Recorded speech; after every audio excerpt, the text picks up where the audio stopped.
Hola chicos, hoy vamos a trabajar sobre el tema de migración y entonces lo que hace es preguntarnos por qué las personas migran y qué tipos de migraciones hay.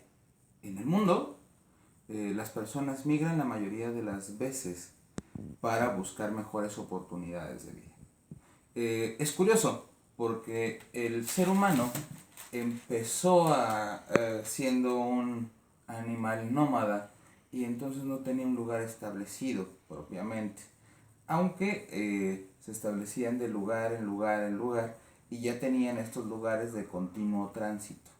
Vaya, la población del mundo, el ser humano surge en África y es gracias a la migración de hace millones de años que el mundo se pobló a lo que hoy conocemos completo. Pero entonces, una vez que el hombre se vuelve sedentario, establece que los territorios le pertenecen y asigna a estos territorios no solamente su propiedad, sino que les asigna ciertas características particulares. Es mi territorio y entonces esta tierra es sagrada y esta tierra es nuestra. Y con el surgimiento de los estados-nación en el siglo XIX, entonces esta es la patria como la entendemos hoy. ¿Sale? Sí, los griegos tenían la polis, los griegos tenían sus ciudades a las que administraban y a los cuales existían los ciudadanos y los extranjeros que no tenían los mismos derechos. Y ya desde entonces tenemos situaciones particulares, muchachos, porque resulta que entonces si no perteneces a cierto lugar, entonces no tienes los mismos derechos o no eres contado de la misma manera. Cuando en realidad se dan ciertas contradicciones. Es como cuando hablábamos de lo de la nación, ¿no? En realidad, ¿en qué se parecen? Aunque pues suena como a chiste, ¿no? ¿En qué se parecen un regiomontano y un guatemalteco? Pues en nada, ¿no? Y resulta entonces que los guatemaltecos tienen más en común con los de Chiapas y los de Monterrey tienen más, o más bien los de Tijuana, están culturalmente más relacionados con Estados Unidos que con la Ciudad de México, ¿no? Sin embargo, como sabemos que a partir del río Bravo, como a partir del río Bravo ya no es México, ya es Estados Unidos. Entonces suceden esta serie de fenómenos, ¿no? Todos los hijos de los mexicanos nacidos en Estados Unidos ya no son mexicanos, aunque tengan la cultura, aunque durante su infancia hablen la lengua, ¿no? Y entonces por ese hecho ya pertenecen a Estados Unidos cuando en realidad lo que tienen es una revoltura de las dos culturas precisamente por su situación particular. Y en este sentido se van dando varias situaciones, chicos. Una de ellas es, por ejemplo, los Dreamers, que es una situación súper particular. Los Dreamers son chicos nacidos en México, pero que durante su primera infancia se fueron a vivir en Estados Unidos. Y entonces ellos más bien crecieron comiendo McDonald's todos los días y con la idea de la cultura norteamericana. Sin embargo, como no nacieron en Estados Unidos, fácilmente los deportan, ¿no? Incluso en los años de Obama, por ahí hubo una petición para que los nacionalizaran y a varios de ellos así se hizo.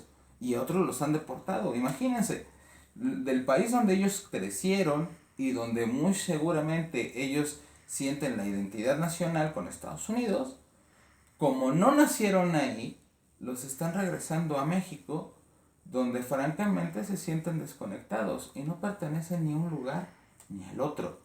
En el caso mexicano, podemos ver sobre todo la migración de México hacia Estados Unidos a partir de las guerras mundiales. Estos conflictos sirvieron al país para poder eh, mandar gente hacia Estados Unidos, que era la que se hacía cargo de las fábricas, porque la mayoría de los obreros se iban a pelear la Primera y la Segunda Guerra Mundial, en la primera sucedió, fue más evidente en la segunda con el programa Bracero. El programa Bracero era que venían las compañías de Estados Unidos a México y se llevaban a la gente contratada para allá. Claro, bajo la idea de que no se quedaran a vivir en Estados Unidos, sino que se tenían que regresar. Entonces vemos la primera ola de migración, que la gente realmente se quedó allá, se sintió cómoda allá, había mejores oportunidades de vida, y entonces empezaron a establecer lo que son los barrios chicanos. El chicano como representación del mexicano que se fue a vivir a Estados Unidos, pero adopta parte de la cultura norteamericana porque nace allá. Y entonces de repente habla inglés y habla español, a esto que le llamamos el Spanglish. A ustedes todavía es sorprendente que esta película, la de Sangre por Sangre, precisamente retrata lo que sucede con esta idea de la migración, ¿no? Personas que tratan de llevar hacia Estados Unidos la cultura mexicana, pero ya con interpretaciones diferentes.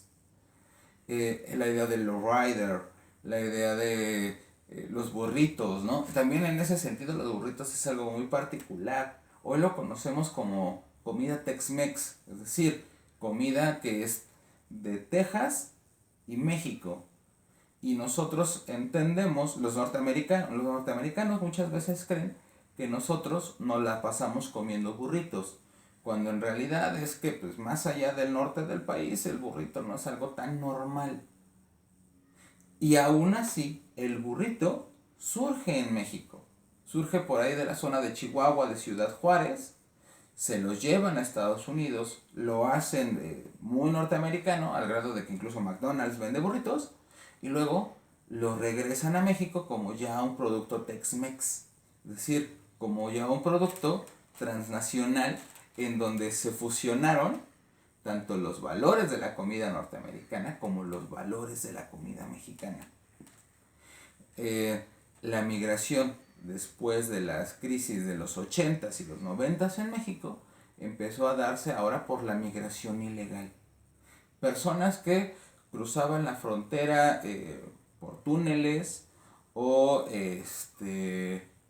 también lo hacían con papeles falsos. Hay mil y un maneras de poder cruzar la frontera, muchachos. Y entonces esto lo hacían estas personas en busca de mejores condiciones de vida cuando las crisis en México eran muy, muy, muy fuertes. Esto ocasiona en Estados Unidos, por un lado, algo que tristemente o equivocadamente para sus intereses decía un presidente en México, ¿no? Los mexicanos en Estados Unidos hacen algo que ni los negros quieren hacer. Y entonces cuando Fox dijo esto fue un escándalo, ¿no?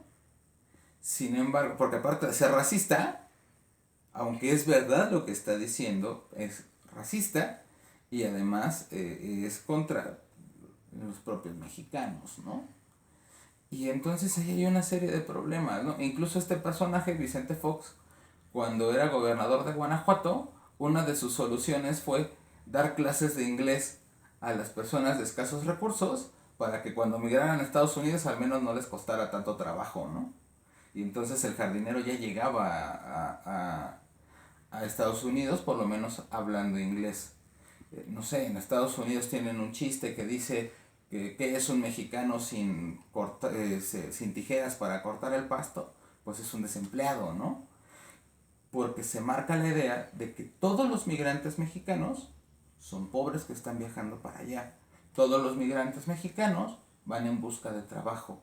Y esto a ellos les genera unas formas de explotación horribles, ¿no? O sea, hay ciertas calles predeterminadas en las que pasan en automóviles o en camionetas la mayoría de las veces los norteamericanos y dicen necesito tales o cuantos mexicanos y son los que se suben a la caja para que se los lleven a trabajar. Claro, si se lastima en el trabajo no es seguro que lo cubra. Si o sea, está en constante competencia con las mismas personas de su trabajo.